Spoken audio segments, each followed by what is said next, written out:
It's running. Okay.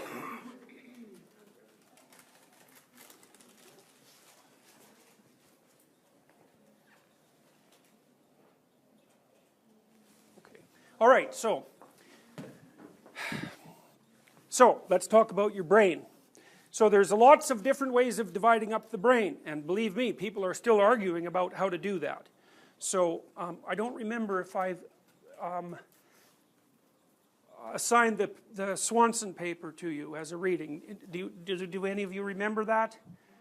Yes, it's there. It's a very hard paper. Very, very, very hard. What I want you to do is to familiarize yourself with it. I mean, it's someone's whole life work, and he's really smart, so you're just not going to be able to, you know, digest the entire paper. But it's a brilliant paper, and Swanson is a developmental neuroanatomist, and he basically envisions the brain using a conceptual schema that's based on how it transforms itself. I think I turned it on. Across time. So, and what I really love about Swanson is that he builds the brain from the bottom up, from the body upwards. Okay, so, and that's incredibly useful because there's a real dualism that still saturates almost all of the conceptions that you hear about the brain in most areas, and psychology certainly being one of those. We kind of treat the brain as if it's the place of the mind, and the mind is something separate from the body, and you could just sort of take your brain out of your body and you'd still have a mind, and it's like, no, wrong. One of the things the AI people discovered after many decades of trying to make things intelligent was that until they put them in a body, things weren't intelligent. So intelligence seems integrally linked to the ability to maneuver yourself through space in a physically embodied and limited form and to manipulate the world. So your brain is, first of all, your brain isn't in your head anyways, it's distributed throughout your body. All you have to do is look at the nervous system to figure that out. Second, there's more neurons in your autonomic nervous system than there are in your central nervous system. I mean, you know, your brain is not only in your head. It's a really foolish way of thinking about it. So, all right. Having said that, there are multiple ways of conceptualizing the brain, and a lot of whether or not the conceptual structure is accurate is whether or not it's useful. So I'm going to go through a couple because they're useful in different ways. This is one that's basically based on the model that Russian neuropsychologists produced, led by Luria, who was the greatest Russian neuropsychologist and who had amazing students, and many of them laid down the groundwork for the models that we're going to describe, and they were heavily influenced by cybernetic thinking, by the way. So the two fields played like this over from the 1920s till now, really. So from the Lurian perspective, your brain is basically something that acts in the world and perceives the world, and the back half of the brain, roughly speaking, is for perceiving, and the front half is for acting. Now, here's something to think about. You know, I'm sure you've been taught the prefrontal cortex is the seat of abstract thought. You know, the seat of executive decision making, for example. It's like, I'm not so convinced about that theory for a variety of reasons, but one of the things that is true about the prefrontal cortex is that during the course of evolution, it grew out of the motor cortex. So if you look at this representation, the top one, there's the primary zone, which is the motor strip, and then the secondary zone, which is the premotor strip, and the tertiary zone, which is the prefrontal cortex. And basically what happened was that first animals learned how to act, and then they learned how to represent actions before they implemented them. So the purpose of thinking is to represent actions before you implement them. But it's not only actions, because there aren't only actions, right? Because to act, you also have to perceive. And so really what the prefrontal cortex does is run simulations of how a personality might operate, an embodied personality might operate in a fictional world. And that's what you're doing when you're thinking. It's also what you're doing when you're watching movies or reading fiction or any of those sorts of things, right? Instead of having to act something out and potentially dying as a consequence of it, you can watch something being simulated and see what happens, and then if the outcome is good, you can implement it, and if the outcome isn't good, then you can let it die. And so, I think it was Alfred North Whitehead that said, the purpose of thought is so that we can let our hypotheses die instead of us. That's smart. That's a very smart thing. And so what's happened in some sense is that human beings have gone from evolution to meta-evolution, right? Instead of evolving, we can model evolution and then implement the ideas, the personalities, so to speak, that we think are most functional. And we let our fantasy do the selection instead of the actual world. Man, it's a brilliant solution. It's a brilliant solution. So, in some sense, the sensory unit, which is the back half of the brain, is setting up your frameworks of perception and integrating them, and then the front half is determining how to sequence activities and modes of perception in order to act successfully in the world, right? And so there's the actual implementation of the action, and then there's the modeling of the implementation, which is what gives rise to thinking. And I do think that it's very useful to think of thinking as a simulated personality, fundamentally. You're running avatars of yourself, in some sense, in your imagination, and trying to determine which ones are going to be successful. Now, you may have noticed, given that I used the word avatar, that we've also now figured out how to externalize the process of fantasy back into the actual world, so that we can run simulations in fantasy on machinery, and we can play out potentials that way, instead of only having to do it in our brain. You know, and that's very, very smart. That's extraordinarily smart, and it's really going to change things. God only knows for how. So, one of the things about Luria's model, you see that there's primary, secondary, and tertiary zones. The tertiary zones are zones of integration. The primary zones are zones where, especially in the sensory systems, where each sense is elaborated in its highest resolution sense before it becomes integrated with the other senses. And so the tertiary zones are actually areas of overlap between the senses. So, for example, when you read silently, my experience of reading silently is I hear the words in my head, so to speak. Well, you might think, well, you look at a word and you hear it in your head. How in the world is that possible? And the answer is, your eyes are using your auditory system. So there's overlap between the visual and the auditory system in the tertiary zones, and so basically what you're doing is hearing with your eyes. And your consciousness has this property of unification, right? It's sort of like a unified experience, and Luria believed that it was the tertiary zones that gave rise to that phenomena of unified experience. He's a very smart character. So the point is that the motor unit is basically utilized, the part of us that does planning, and forward thinking, is utilized to lay out simulated personalities in the world. That's a good way of thinking about it. So, okay, so that's one kind of neurological model. Now, let's see, I want to go to more of the neurology here first. All right, so if you look at the motor strip, this is called a homunculus, and when Wilder Penfield was initially doing open, like brain surgery on people with epilepsy, you're generally conscious during brain surgery, which is a rather horrifying thing to contemplate, because, they don't want to cut out a part that you might need, and so they poke around in there often with electrodes, and, you can report what's happening to you. Well, what Penfield did was do electrode mapping of the manner in which your body was represented in the primary motor area that was responsible for sequencing action. And what he found was this. Now, usually you don't see it like that, because the way your body is laid out on your brain, it's sort of torn apart and stretched out over the motor strip. And there's weird places where the parts come together. So, for example, there's a motor homunculus, and there's a sensory homunculus. And one of the weird characteristics of the sensory homunculus is that the genital region is right beside the region for the feet. And one of the things that you can infer from that is that's why people take such delight in such things as foot massages, and why feet fetishes, for example, are quite common, because the areas do bleed into one another. So that's pretty amusing. So anyways, there's the homunculus, and you might say, well, that's how your brain thinks of your body in terms of what you can do with your body. And so that's like a human being. In fact, that might be more what a human being is like than the human being you see when you just look at a human being. And what you see is, well, we're pretty handy, and we're pretty damn mouthy.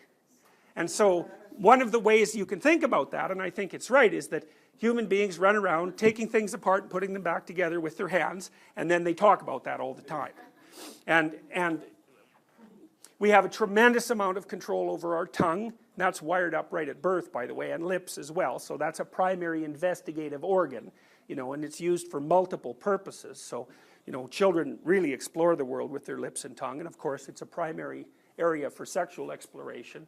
But it's also the part of our body that we use to transform the things that we can do with our hands into patterns of communication, so that we can speak about what we do with our hands, so that other people can learn how to do that with their hands. And if you look at your hands, what you'll see is you're mostly thumbs, right? And you know, one of the things that you always learn from scientists is that it's an opposable thumb that makes us human. And certainly the thumb, especially on the right hand, is like, you see, you've got more motor cortex devoted to your damn thumb than you do to your whole body. And that's because, well, try picking up a wrench with your back. You know, you're just not going to get very far. And so it's really useful to think about the brain-body in this homuncular fashion, because it also helps you understand other things. Because you'll hear people say, well, dolphins are superhuman in their intelligence because their encephalization quotient is higher than ours. And the encephalization quotient is the ratio of brain tissue to the ratio to body weight, fundamentally. Brain weight to body weight. Yeah, that's a measure of intelligence. But the thing is that imagine a dolphin homunculus. It's like, what the hell are they going to do with all that intelligence? Like nose up some dirt on the bottom of the ocean? That's about it. They can't build anything. They can't take things apart and put them back together. And so whatever their brain is being used for, it has very little relationship to what our brain is being used for. Our bodies are articulated, where a dolphin is sort of like a test tube, you know, and they can swim like mad, and they're obviously extremely playful, which is one of the attributes of intelligent creatures. But they're not taking things apart and putting them back together like we are. And that's what we're doing all the time. We do that with our speech. Is in fact the essence of taking things apart and putting them back together. You know, and the hypotheses are with regards to speech development that we developed our capacity for articulated movement before we developed our capacity for language, and that the only reason we ever developed a capacity for language was because it sort of developed as a secondary consequence of our developed ability to produce articulated action. Now, the two things probably spiraled across time, so I don't think you can, you know, it's not a chicken came first and then the egg issue. It's that chickens have eggs and eggs have chickens, and that just keeps going. But the point is that our ability to represent things in an articulated manner is directly related to our ability to use our joints in an articulated manner. And so that's what we're like in the world. We're out there doing things to it and then talking about it. We're very handy and we're very mouthy. So that's useful to know, because that's sort of how the brain pictures the body. And the fact that the brain pictures the body that way means that that's how the brain conceptualizes the body as an entity for use in the environment. And so you say, well, how do human beings adapt? Well, we run around taking things apart and putting them back together with our hands and talking about it. And we're very good at that. And so you could say, well, in some sense, that's our primary. I think that it's a reflection of the same processes that gave rise to the idea of the hero. Because there's two ways of adapting to the world, in some sense. One way is just to do what everyone else has done that's always worked. All animals do that. That's what they do. Like bears now and bears 1,000 years ago, it's like they're the same bear, even though they're very complicated. Same with chimps, you know. People say chimps have culture and can make tools. It's like, that's wrong. And here's why it's wrong. If a chimp could increase its domain of cultural expertise by 0.1% a generation, which is like nothing. Well, run that for 7 million years at compound interest. And what happens? Well, you get Toronto, right?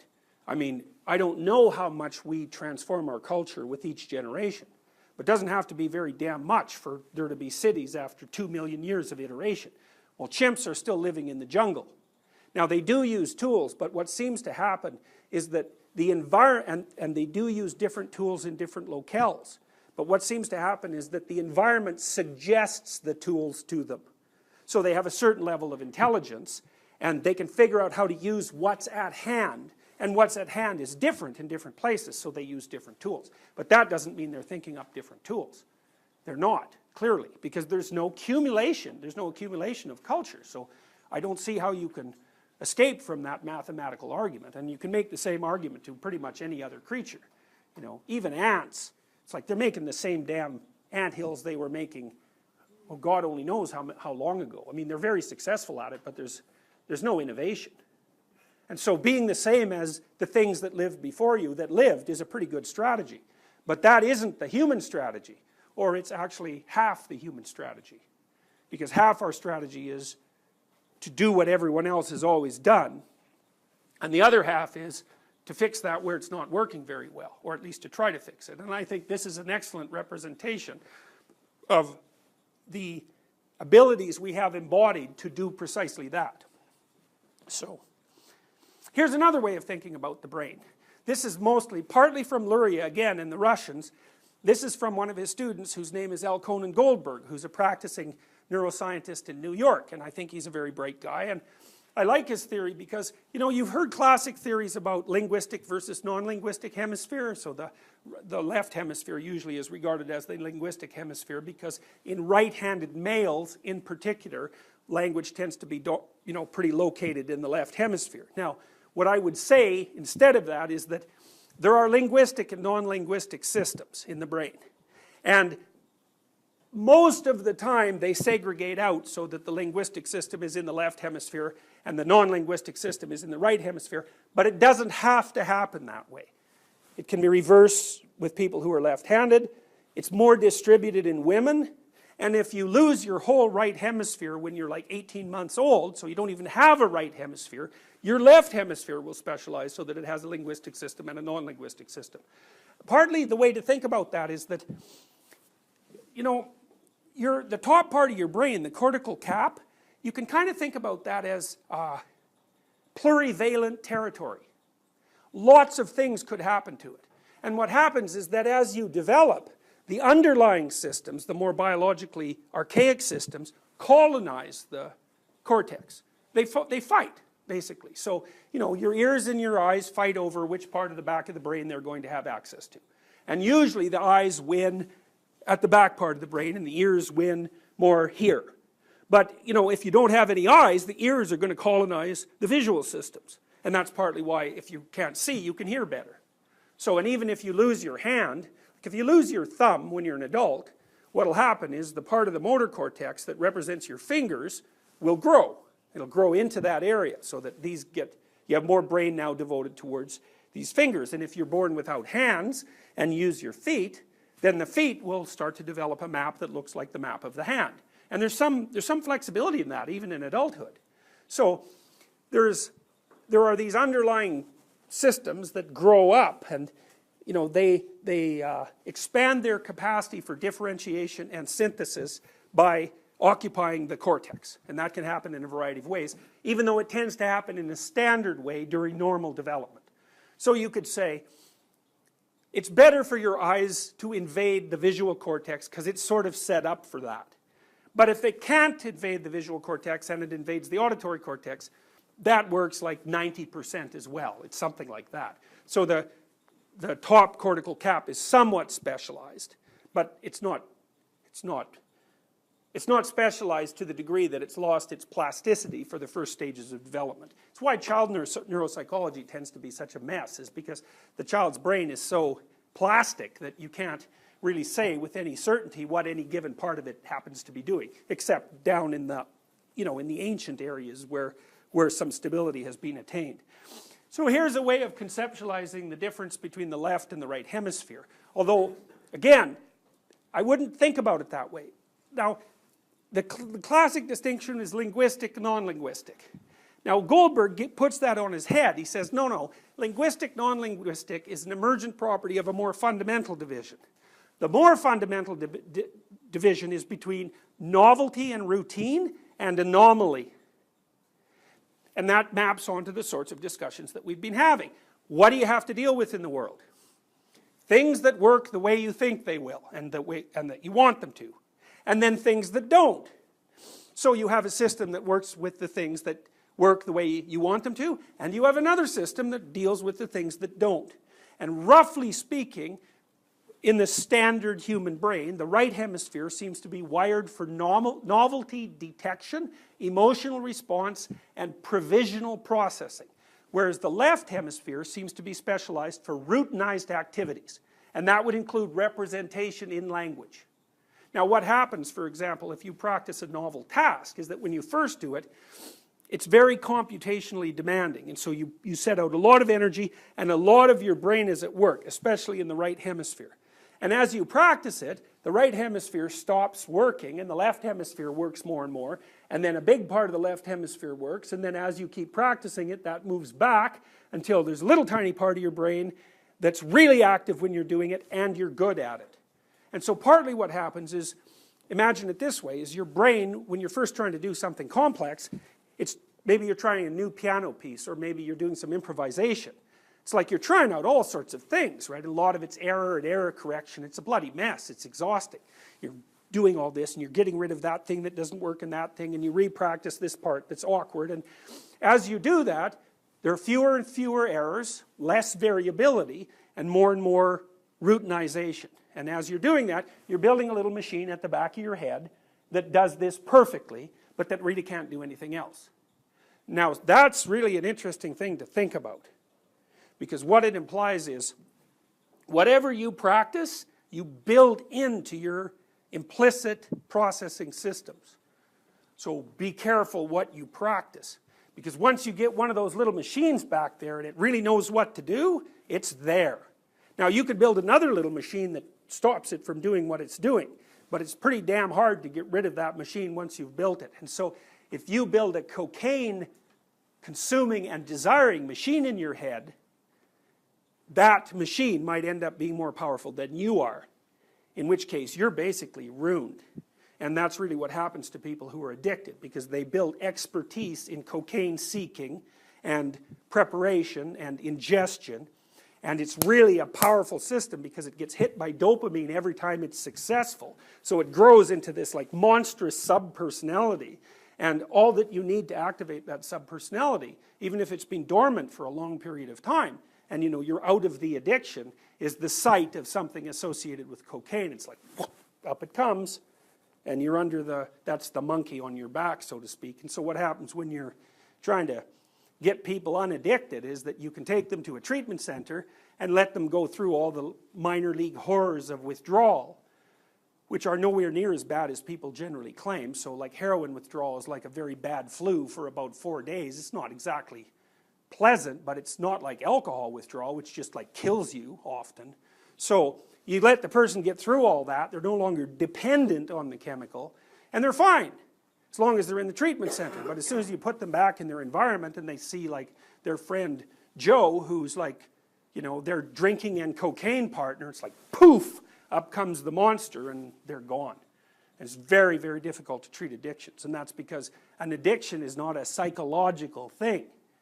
It's like you've built a real monster in your head, and you're going to have to like bore it to death over years before it goes away.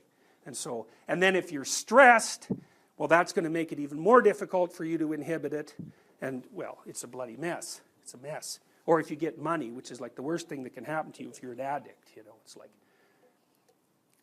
I've had addicts as clients, and the worst thing that ever happens to them is payday. It's like, they're gone on payday for like 3 days, they're gone. And then they come back and they're all beat to death because they've screwed up horribly, and they're broke, and so then they're safe till the next time they get some money.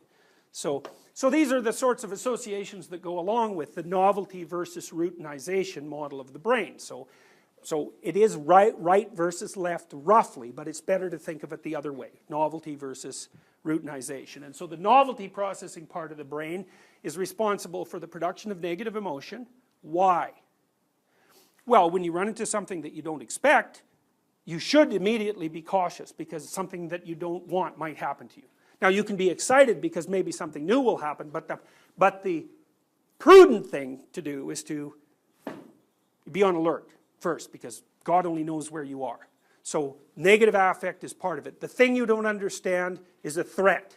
That's the initial presumption, and it's prudent. And then the other thing the right hemisphere does is it stops your ongoing behavior. It does, I would think about it as doing low resolution hypothesis generation. So for example, if you're alone at night, say, and I don't know, maybe you've watched a horror movie, so you've got yourself nice and primed, and it's like 1 in the morning and you're tired and you haven't eaten anything for a while, and you hear some weird noise in a room upstairs, images are going to flash through your head. And they're basically hypotheses about what might be up there. And you know, they can take bizarre form, like especially if you've been watching a horror movie, you know, God only knows what so some serial killer with like a hockey mask up there or something, you know. But what your right hemisphere is doing is a very rapid, quick and dirty processing of what the horrible thing might be. And you're on alert, and you need to kind of know what might be there. And so you overestimate, might be the worst thing you can imagine, and that'll freeze you like a rat. And if nothing else happens, then, well, maybe you'll hide under the bed, which, you know, might be a useful solution. Or probably you'll like walk upstairs and see what happens as you walk. And if nothing comes leaping out and killing you, then you'll think, well, it's at least not the sort of monster that leaps out and kills you when you're walking up the stairs in the dark. And so you're narrowing it. You're developing a higher and higher resolution model of the thing. Then, you know, you go upstairs and you find that, I don't know, maybe your cat knocked a stuffed animal onto the floor or something, you know, it narrows it down to irrelevancy. But your right hemisphere is going to be doing the initial quick and dirty processing, and those are low resolution representations. They're often archetypal. You know, it's like things that go bump in the night. Well, it's a big category. And you might think, well, is that a reasonable category? It's like, it's a reasonable category. Things in the night that might hurt you. It's the category of monsters, fundamentally. So, and you know, you might say, well, there's no such thing as monsters. Well, we already went through that with the little book, didn't we? So, of course there are. It's just a low resolution category, you know, so, but that doesn't mean it isn't useful. Larger motor actions are associated with the part of the brain that does novelty processing, and again, that's kind of low resolution, right? Because when you really figure something out, you can fiddle around with it in detail, but if you're reacting in a quick and dirty manner, you're using your whole body. So, and on the routinization side of the equation, you've got positive emotion moving forward, because it's much more appropriate to move forward in fully articulated territory, because you know what you're doing. And so if you understand the territory and you've articulated it, then the probability that you're going to get what you want when you're there is going to be very high. Word processing, linear thinking, detail recognition, detail generation, fine motor action. The actual physiological structure of the left hemisphere is more differentiated than the physiological structure of the right hemisphere as well. And another way to think about it, I think, is that the novelty processing unit, which is non-linguistic, is actually under the control of the underlying limbic and hypothalamic systems. So it's bottom up. It's sort of the part of your brain that still acts like an animal acts. Whereas the linguistic part, that's sort of the you that you think of yourself as. That's where the, roughly speaking, the ego that's talking to itself resides. And I think it is capable of top-down control to a larger degree than the novelty processing unit, which is still working as a quick and dirty defense system and is highly motivated by more primordial systems. So, okay, so that's another way of thinking about it. We can zero it in a little bit more. There's been a lot of work on a brain area called the hippocampus, and the hippocampus is the part of the brain that moves information from short-term attention to long-term storage. And it seems to do that across time. So, for example, if you suffer maybe impact-induced amnesia, a little bit of oxygen deprivation. The hippocampus was a very active part of the brain, and so it doesn't like being deprived of oxygen. And so if you have brain trauma and you get oxygen deprived, it'll damage the hippocampus. And then what often happens is you can't remember the accident. You can't remember what happened for 6 months before the accident. Your memory of the last 18 months is pretty hazy, but the farther back you go in time, the more likely you are to have access to the memories. So what seems to happen is the hippocampus it does a bunch of things. It moves, it probably organizes your autobiographical information initially, and then as it's elaborated in memory, it moves up into cortical representations and becomes more permanent. And maybe articulation has something to do with that. Like, I have a suspicion that partly what you're doing when you're doing the writing that you already did is you're moving information more and more permanently into cortical representation, cortical semantic representation. You're detaching it from its underlying emotional substrate. So the hippocampus seems to be responsible for that. So if you take people whose hippocampi, because there's two of them, have been destroyed, there are a few clinical case reports of people like that, they can't develop any new autobiographical memory. So the most famous of those patients was a guy named H.M. who had bilateral hippocampus damage, partly from surgery and partly from epilepsy, and he was stuck in like 1957 for 40 years. He couldn't even really recognize himself in a mirror because it was like the old him. And although he could learn new procedures quite well as a normal person, so he could learn a new procedure by practicing it day after day, but if you showed him the thing he'd learned, he'd say, I never saw that before, even though he got much better at it. And so he was one of the first cases that showed that memory systems were dissociable. So anyways, the hippocampus is a big deal. Now, the Russian neuropsychologists, Solikov and Vinogradova, followed by Jeffrey Gray, followed up on this cybernetic model via Luria. And they came up with the hypothesis that what the hippocampus was doing was comparing what you expected to happen in the world with what was happening. Okay, so it's an expectation-based model. The idea was, because they were behaviorists, the idea was there are stimuli in the world, they're actually there, you're monitoring them, you have a sense of what's going to happen, which is a cognitive expectation, and as long as the two things are co-occurring, then your emotions, particularly your threat response, is inhibited. So the threat system is sort of always on, but as long as everything is happening the way you expect it to happen, then it's inhibited. Now the way it's inhibited, it seems to be, it's something like this.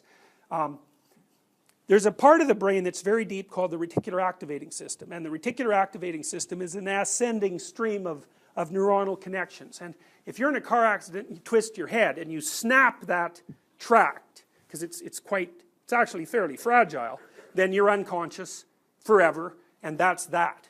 So it's very, very important tract, and it seems to be governing arousal. It's what governs your emergence into consciousness and your descent into unconsciousness at night.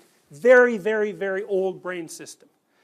And what it seems to happen is if the hippocampus detects a mismatch, it's tonically inhibiting the reticular activating system. So as long as everything is going according to expectation, the reticular activating system isn't sending a message to the amygdala and other systems that are primarily associated with emotion.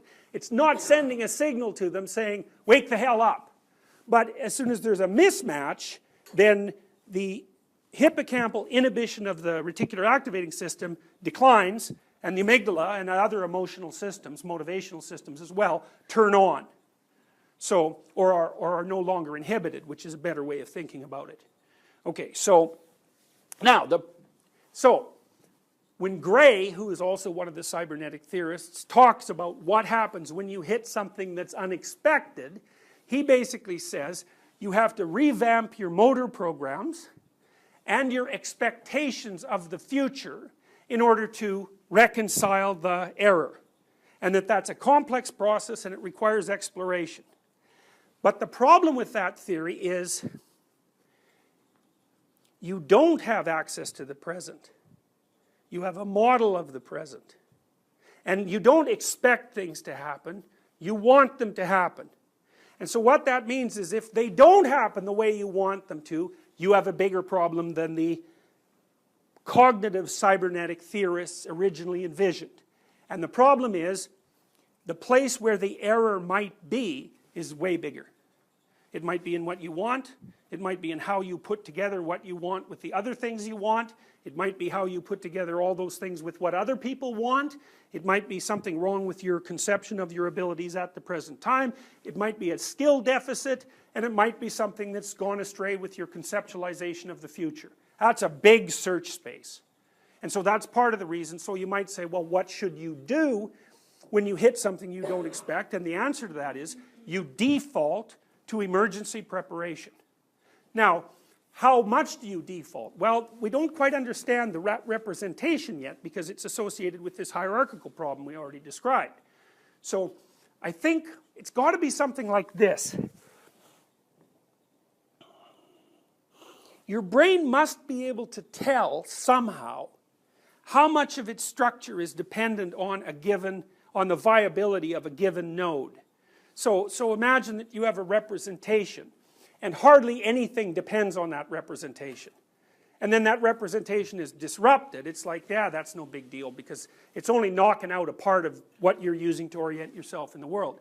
But if it's a fundamental presupposition, maybe like the continued presence of a loved one, on which all your other plans are predicated, because you can imagine that sort of as a neural structure, if it's way down at the bottom and the neural structure is branching off from that, and that gets disrupted, it looks like that the hippocampal septal system has some ability to sense the degree to which a given conceptualization is fundamental.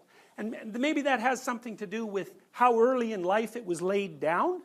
You know, because you know that once you make a presupposition in childhood to orient yourself, then other more finely grained presuppositions are going to emerge from that. So maybe it has something to do with depth of representation in the brain, like, or the branching, or the count of the branches that come off that. I don't know, and I don't think anybody does. But there has to be an association of that sort. Yep. I was wondering if there's done any research about high openness and branching factor. So if you have more branches. Well, I can tell you one thing that's been done about that. So this is the kind of science that people hate. You may or may not know that Ashkenazi Jews, European Jews, on average have an IQ that's about 15 points higher than the rest of the Caucasian population. And that's a lot. And that's part of the reason why they're massively overrepresented, for example, among people in most high-level occupations, but among Nobel Prize winners and so on. They're also much more prone to neural diseases that are associated with hypergrowth. So the fact that their brains are more plastic in some sense comes along with susceptibility to a variety of diseases of the nervous system. So there's an intelligence proliferation problem there. So your brain can be so plastic that it starts to become abnormal.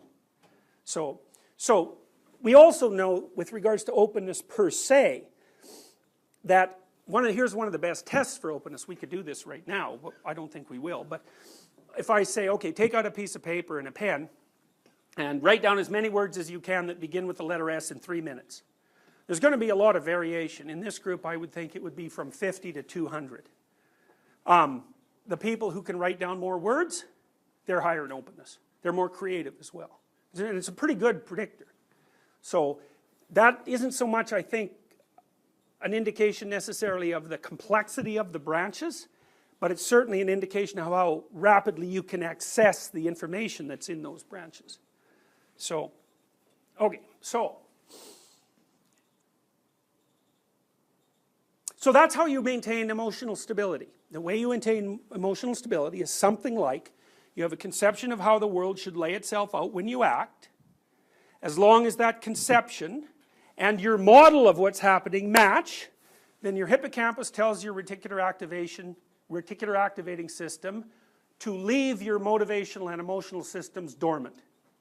And then if there's a mismatch, it's like, it's time to wake the hell up. In your paper, we're talking about the map, the motivation action mapping system. Mm-hmm. Where does motivation fall into this? Hypothalamus. We haven't talked about that yet, but that's a perfectly reasonable question.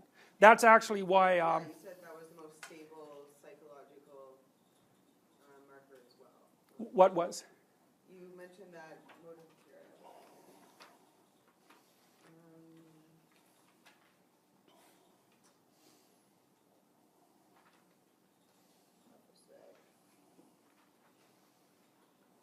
said that motivation is motivation provides most stable of the psychological strategies. Oh yeah, okay, so fine. Okay, so you can conceptualize the brain like this. You know, you hear about emotions and motivations, and I'd say, well, those are low resolution boxes. Because it actually turns out that if you look at each of the major motivational systems, and you know, you can argue about what they are, but we can kind of lay them out. Pain is one, that's for sure, that's an old one. Thirst, hunger, sexual drive, defensive aggression, predatory aggression, play, love, pair bonding, what else? And then there's basic emotions, you know those. There's like hope and surprise and joy and fear and disgust, and that's good enough. You get the picture, you know, and you can expand that and contract it depending on how you conceptualize it. And you can say, well, some of those are motivational systems and some of those are emotional systems. And the actual answer to that is, well, not exactly, because that's only a low resolution categorization system. It might be useful to distinguish them from cognitive systems, but the truth of the matter is that each of those systems has its own neurological substrate. And those neurological substrates are not identical. Like, there's some similarities between them, but there's lots of differences. And so some things are more emotion-like, and some things are sort of half like emotions and half like motivations. Anger is sort of like that. And then some things are more pure motivations, because hunger, people don't generally think of that as an emotion. And I think it has to do mostly with the propensity of the underlying system to establish an entire framework of reference.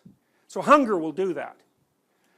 Anger will do that. Thirst will do that. Sexual drives will do that. Like, they come up, there's a personality associated with them. It wants something, it sees the world in that manner, it primes a certain class of behaviors that are associated with that, and it runs like a partial personality. But then something like fear seems to be more something that exists and operates within a framework rather than producing its own framework. So it doesn't matter. The point is, there's a lot of these underlying systems, and they have the capacity to set up these frameworks of reference that we're talking about and to run them as processes. Yeah, and the reason I said they're stable is because the deeper you'd go down into the brain, the older the brain part is. And the hypothalamus, it's really, really old. And it's so powerful that if you take your whole brain off, except for the hypothalamus and the spinal cord, which leaves you with like no brain at all. If you're a cat, which is a pretty complicated thing, and you're female, you can still pretty much exist. So if you put a female cat in a box, and you take its brain off, including even the emotional sectors, and you just leave it with the hypothalamus, if you watch the cat, it can't handle novel environments, obviously, because it can't really learn. But it can do cat things, no problem. It can feed itself, it can engage in defensive aggression, it can mate, it can generally interact with its kittens. And one of the weird things is, this is so funny, a cat with no brain is hyper-exploratory. It's like you think, what the hell? It's like, you think it'd be the brain that's doing the exploring. It's like, no, it's the hypothalamus that's motivating the exploring. The brain stores the results of the exploring and shuts the exploration off. So if you take the brain off, then the cat just runs around trying to learn things, but it can't because it doesn't remember anything. So, but it's quite fascinating because, you know, we tend to think of the top part of the brain as so bloody important. It's like, no. So what part of the cat's brain is decorticalized? Is what?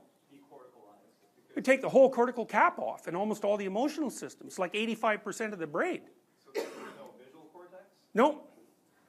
No motor cortex? Yes, no motor cortex. It's running on reflex. If you're interested, I actually have some diagrams of it, but look up decorticate cat. You know, you can, there's lots of, Don't go under images. yeah, well, I mean, you know, people have done a lot of experiments on animals and their neurological function. And one of the things they were interested in is, well, how much brain can you remove and still have a functioning animal? And the answer is, pretty much all of it. And that's like, well, who the hell would possibly... And if you're interested in that, I would read Swanson again. And I'm sure that paper's on the websites. That Swanson paper, man, that's a work of genius, that thing. Oh, because their male sexual behavior is harder to organize. And so decorticate males can't mate. So if you ever meet a male who can't mate, then, you know, anyways. Sorry. But that's the reason, is that there's certain elements of male sexual behavior that require more complex organization. So that's one thing a decorticate male can't do. So it's easier to distinguish them from females, from the female cats. That's the only reason. So okay, so you get the idea. So like at the bottom of the brain there's all these systems that are really alive and sort of on fire, and they're all generating up these motivational frames of reference, and they do that. That's instinct, so to speak, you know. And then all of that's elaborated up by the cortex, and the cortex is saying, okay, well, these things are like a pack of fighting 2-year-olds. So by the way, and I mean that, because if you take children and you put them in age-matched groups, and so you have a group of 18-month-olds and 2-year-olds and 3-year-olds and 4-year-olds and so on, all the way up to 16-year-olds, say, and then you count violent interactions, kicking, hitting, biting, stealing. The 2-year-olds are like, they're just all over that, you know. But it's not actually quite right, because some of the 2-year-olds are peaceful and passive, but there's a subset of the 2-year-olds that are like chaotic motivational machines, right? They're just running around being as impulsive as can possibly be, and you can think about them as almost under complete hypothalamic control. They're just cycling from one intense motivational state to another. That makes 2-year-olds a blast. Like, they're really fun to be around, except they're kind of a pain in the neck. But they're really fun because they're really on fire. They're into this and into that and into this, and then they fall down because they're too tired, and then they wake up and they're starving to death, and you know, they're really alive. But then what has to happen is that those behaviors, those motivational states, which are sort of working in isolation, they start to conflict with one another, you know, so that the child can't really organize any medium to long-term behavioral strategies, being that impulsive. So what the cortex is there for is to start sequencing those motivational systems in higher order structures that allow each of them to get what they need in order to function across long periods of time in increasingly complex social environments. That's what the cortex is for. So it's a complex regulatory mechanism, and what it's doing is keeping, it's like a nuclear reactor. The core is really hot and fiery, and you need to sink rods into it to keep it under control, to dampen it. And that's really, it's a good analogy for how your brain works, because the underlying systems, they're on fire, they're alive. And the cortex is saying, well, a little bit of you now, and a little bit of you, and then some of you, and wait your turn, and so on. And it sequences out over long stretches of time. That's really socialization. And that's quite a different view than the Freudian view of repression. You know, because I would say you only have to repress a motivational system if you're not very successful. Because if you're a successful and well-socialized person, you don't have to suppress them or repress them, you just have to sequence them. That's all, because they're all going to get what they want, right? And that means that you're a good player of complex social games. And that has very little to do with repression or inhibition. It's just sequencing. It's important. It's important. What time do we have? Okay, good. Oh, so here's kind of an interesting way of looking at the amygdala. This is from Joseph Ledoux, who wrote a lovely book on the amygdala. And it also kind of shows you how your body is structured. And so, you know, I don't know if you've ever heard of the phenomena of blind sight. Do you know what blind sight is? Did I tell you about blind sight, or did you learn it somewhere else? Okay, well anyways. One way of being blind is to go like this, and then you can't see. And another way is to have your retina destroyed, and maybe the optic nerve could go. And another way of being blind is to have your visual cortex destroyed. The thing that's weird about having your visual cortex destroyed is that you think you can't see, but you still can. You just can't see the same way you saw before, and you can't see objects consciously. But if someone says, I've got one hand up, which one is it? And they say, well, I can't see it, and you say, guess, then they can guess. And so you might say, well, how can that be? And the answer to that is that, okay, imagine for a minute that the world isn't made out of objects. Imagine that it's made out of patterns, because it is made out of patterns. That's why music is so intensely interesting, because it's a representation of the world as a place of patterns. And a pattern is something that repeats, because otherwise it wouldn't be a pattern. And the only thing you really need to keep track of things that repeat, because there's There's no point in knowing anything about things that don't repeat, because what the hell good is your knowledge? So the world's full of patterns. What happens is that that pattern is transformed into a pattern on your retina. It's a pattern of neural activation. And then there's multiple branches from your retina. It doesn't just go one place, it goes lots of places. And each of those places it goes produces its own implementation of that pattern. And one of those implementations allows you to see the world consciously. But other implementations have other functions. So for example, if you show someone with blind sight an angry face, and you record their psychophysiological responses, and you show them a neutral or smiling face, you can distinguish their physiological responses to the angry or fearful face from the happy or neutral face. And the reason for that is that one of the patterns that your retina is picking up is the facial configurations of human beings specifically, because that's really important to us. And that's delivered to a specific part of your brain. It seems to be, at least in part, the amygdala. And what the amygdala does basically is says, this, I don't know, that's not very good, this means this. So it maps that pattern onto this pattern. You don't need to see anything for that to happen, right? You just have to translate the pattern into motor action. Lots of animals see that way.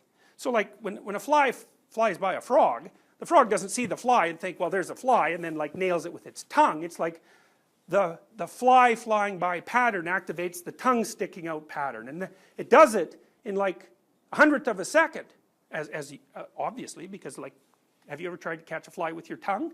It's not easy, but a frog can really do it.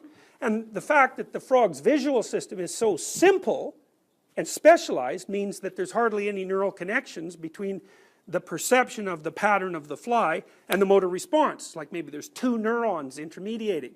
And so that frog can nail that fly right now. Whereas you're going to like wait around until you see the fly, and then, you know, you're going to swat it and the fly sees this. And it's like it's gone in a week of fly time by the time you hit the you know, the table with your fly swatter. You don't want to rely on your conscious vision to do extraordinarily fast things, because it takes, under normal conditions, it takes maybe 1/4 to 1/2 a second to become consciously aware of a phenomenological entity. It's like, for snakes or things like that, man, they've bitten you by the time you see them. So what Ledoux pointed out is that to the underlying motivational areas, there's lots of sensory inputs that bypass the representational processing that's characteristic of the cortex. And so if you're walking down a path and like a little snake-like movement occurs here, you're going to catch that with the periphery of your vision. Now, try this. So look at this finger, okay? Now, look at the finger, but concentrate on my face, okay? Don't look at my face. Okay, you ready for that? Okay. Okay, so what do you see? What do you see? Yeah, you see teeth and eyes. And if, like, look again. If you pay careful attention, you'll be able to see that you cannot see my nose. Because who cares what my nose is doing? You don't care. Your amygdala certainly doesn't care, so why bother seeing it? Your amygdala cares about what the hell your eyes are pointing at and whether or not your teeth are there. And it cares about that with other creatures too. And so your peripheral vision, which is low resolution, is wired up to detect movement and threat. And what does the detection is super fast, because, well, it better be or you're going to get bit. Okay, so one day I was in California, and I was walking down this pathway on a cliff facing the ocean in LA.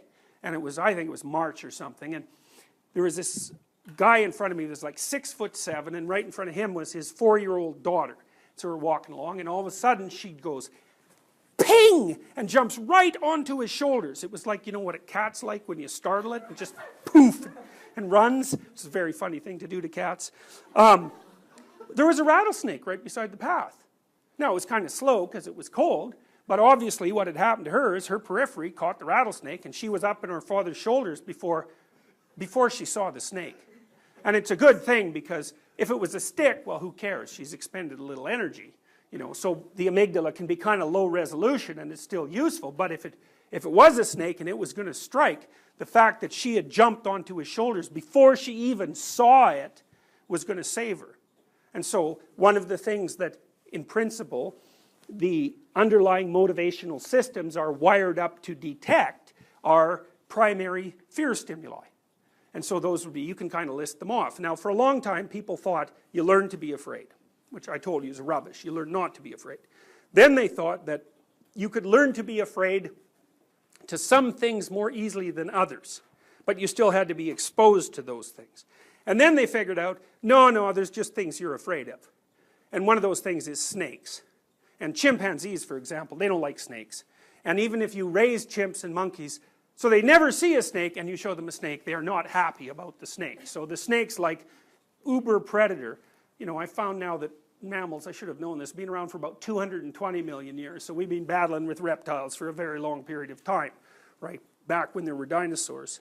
Anyway, so the idea that like predatory reptiles are a bad thing, that's way deep down inside of us. And so we have systems that we've conserved as we've evolved, not because they're accurate, but because they're really damn fast. And so one of the things your retinal patterns do is map themselves right onto your spinal cord. And that's super fast, super low resolution. So it means your eyes can make your body move. There's almost no intermediation of thinking. And so the old behavioral ideas that you were a stimulus response machine were right, except that you're a stimulus response machine with a bunch of more complex processors built on top of that. But the stimulus response machine is still there. And the reason it's there is because it's super fast. And so there are these multiple levels of the nervous system, and as you go down into more and more fundamental systems, they're faster and more stereotyped. And as you move up, they're more complex and slower. And the sensory systems have input more or less at each level. And so partly what your brain is trying to figure out is when should you use the quick and dirty systems and when should you use the slow and contemplative systems. And the answer is, if it's a primary fear stimuli, which would be fire, teeth, skeletons, blood, genitalia, generally speaking. Is that it? Oh, immobile bodies. Well, and then there's all sorts of noises, baby cries. Well, for example, we just did an experiment. I told you guys about latent inhibition. Do you remember that? Maybe not. If you listen to a bunch of numbers, and in the background you hear a white noise burst, so it's going shh, shh. So maybe I get you to listen to that for 3 minutes, and I tell you to count your number, okay? Then I play the same soundtrack, and I show you a bunch of lights, and the lights go on one by one. And I try to get you to predict what's turning those lights on. If I make it the white noise burst, and you've already heard that for 3 minutes when it didn't signify anything, it's going to be very difficult for you to learn that the white noise bursts are now what turns on the lights. So the way you determine that is you play people, before exposing them to the lights, one tape that has the white noise bursts, and another tape that doesn't, and then you play both of them, both groups, the white noise burst and the numbers, and turn on the lights. And the people who weren't pre-exposed to the white noise learn it faster by a substantial amount. That's called latent inhibition, and that's what makes things invisible for you. You see things, nothing happens, you learn to ignore them. They're irrelevant. So you're using latent inhibition to eradicate their relevance. We did it with baby cries. People don't develop latent inhibition to baby cries. So if you put little baby cry in the back instead of white noise, it doesn't matter how many times you expose the person to it, they learn that the baby cry turns on the lights right away. And so what I'm thinking is that the way that your brain makes things relevant is it makes everything irrelevant except for certain categories of things that you can't learn to habituate to no matter what you do. And those would be the categories I just described. You know, and the fact that genitalia are part of that, especially for men if it's pictorial representations, accounts for the absolutely addictive nature of pornography. So you cannot habituate to the images, although men do to some degree. But it's very difficult to habituate to those images. So, okay, so your brain assumes that everything is relevant and important until you learn that it isn't. And once you learn that it isn't, you don't even pay any attention to it. And then your brain basically removes the blocking from things dependent on your state of motivation, and that's what makes it relevant. So for example, if you get hungry, if you're not hungry, food's irrelevant. If you are hungry, then the latent inhibition gets stripped off the food. And so all of a sudden it's all meaningful and interesting. Again, just like it was before you learned that it was irrelevant. Here's a list of amygdalic outputs. Same idea basically applies. So the sensory systems put input into multiple levels of the nervous system, but the emotional systems and the motivational systems also have multiple levels of output to the brain hierarchy. So Ledoux has identified, this is partly associated with anxiety, tachycardia, increased heart rate, galvanic skin response, paleness, pupil dilation, blood pressure elevation, ulcers, this is more chronic, urination, defecation, again bradycardia, panting, respiratory distress, behavioral and EEG arousal, increased vigilance, increased attention, heightened startle, freezing, hypoalgesia, so you can't feel pain as much, facial expressions of fear, and corticosteroid release. So you see that when you say, well, what's fear? It's like, well, it's a multi-level phenomena, and it manifests itself across different hierarchies of the nervous system.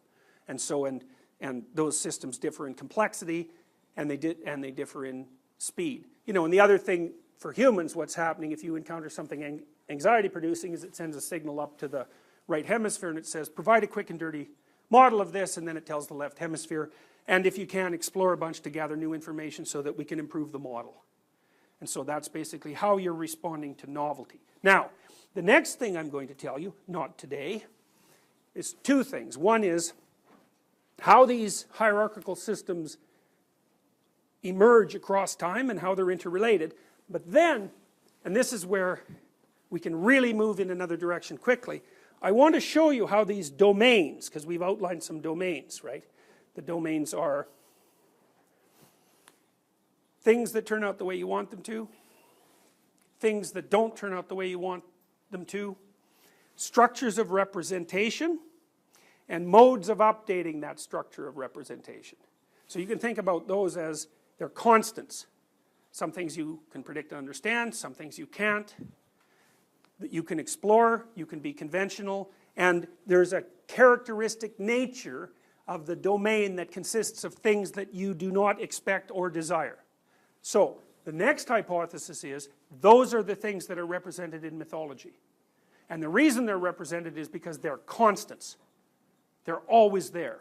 And so what mythology does, it isn't doing this is just what happened, is it lays out these domains, it attributes to them certain characteristics, and then it says, on average, here's how you should conceptualize them and deal with them. And that's what stories are. So what I'll do next is I'll show you the symbolic realms, and then we can walk through how those are manifested in stories. And you'll see that the stories all of a sudden become alive, and that's really cool because the stories are really useful. And not only are they useful, they're accurate. They actually tell you what to do. So, and What were those coordinates again? things, chaos and order. Okay, those two of them. Order is where things that you want to happen, and chaos is where things you don't want to happen. And then the next thing, broadly speaking, is the thing that mediates between those. And that would be your consciousness. And then there's a fourth category, which is a really weird category. And it's the category from which all those things emerge. So that's a really rough one to get your head around, but it's sort of something like this. There's unknown things that you can more or less conceptualize and categorize because they're not completely outside of your experience. And then there's the unknown as such. It's sort of like raw potential. And that potential, the mythology conceptualizes that potential as the fundamental bedrock of being. And it assumes that all those other phenomena emerge out of it. So you emerge out of potential. That's a perfectly reasonable way of thinking about the mythological representation. So we're going to lay those out in detail. I'm going to tell you a bunch of stories using those categories and walk you through it. I'm going to tell you how those mythological categories are constituted and what they mean. And then we're going to figure out how they need to relate to one another. And so good stories tell you how they relate to one another. That's what makes them good. So, and you know that because otherwise you wouldn't know the difference between a good story and a bad story. So that's what's coming up. And so hopefully I won't have to go over what we went over today again, but I really need you to get this first part clear because otherwise when we go to the next stage it won't make any sense at all. So, okay, good.